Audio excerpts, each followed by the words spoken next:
How do you get rich as a young person in Zimbabwe? Pay attention to what I'm about to tell you, because this is the truth. You get rich as a young person in Zimbabwe by joining Zanopia. There is absolutely no other way that you get rich in Zimbabwe, and I'm going to explain it. If you look at the richest people in the country, so whether you like Kudakwashe Tagure or you don't, whether you like Sir Wicknell or you don't, I think of Harai Matsika, I think of Tin Mac, I think of Jesse Kumba, I think of Philip Chiangwa. They are fundamentally rich because of ZANU-PF. But here's what has happened in ZANU-PF. If your grandfather does not have land, it's because when the time for land distribution came, he was criticizing why you must not go and get land. So he is part of the generation that said, we are not going to get land, we're going to criticize those that get land, and people who got land are all veterans and they're ZANU-PF. Let's move to the second dispensation of wealth creation in Zimbabwe. It was the generation that created youth loans.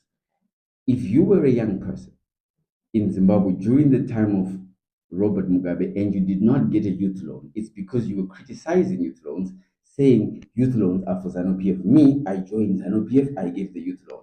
Let me move to the third dispensation of wealth creation in Zimbabwe. It was indigenization.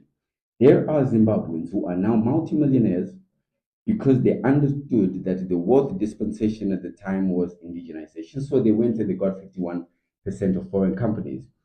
This is the second coming of land reform. There is a committee in Zimbabwe. It's called the Land Tenure Committee. It's chaired by Kudakwashe Tabire and it's a ZANU-PF program. If you're a young person, before you criticize it, Kim, if you're a young person, if you're a woman, if you're a war veteran, why would you want to criticize it instead of joining it? If there is a program that the president has launched and he has invested interest in looking good, and he has appointed Kudakwashe Tabire, the richest man in the country, who is on a charm offensive doing PR, why, as a young person, would you not go and join ZANU-PF so you can also get it? Even others are criticizing. This is the largest transfer of wealth from people who were financially excluded to people who are financially included. And I'll summarize and conclude by saying this. If you don't have a title deed, it's because of you. Okay. Because ZANU-PF has a program. President Emerson Mnangagwa has a program which says, I want your vote, and to get your vote, I want to give you title deeds. Why would you not try it? It's so, the logic defeats me. The people who you see rich driving Phantoms, Rolls Royces, the largest Mercedes Benzes in Zimbabwe today, they're not smarter than you. They are not more educated than you. Geez, they are actually not anything that you look up to in the real sense of things, except that they've got money. And but the one thing they all do, including in the opposition, Jacob Mafome is an example.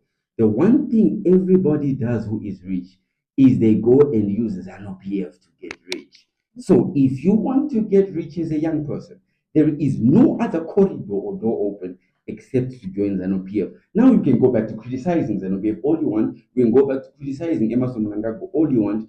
But don't you ever forget that in Emerson Mnangagwa's presidency was created the second and perhaps last dispensation of wealth creation where you as a young girl, without a qualification basis, Yeah.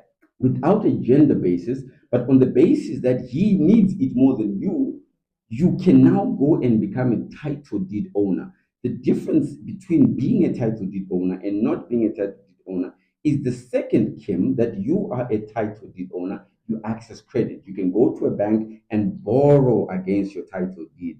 So everybody must go and join ZANU-PF. If you don't believe me, ask everybody who is rich. Alright. So the key is to join. Join ZANU-PF.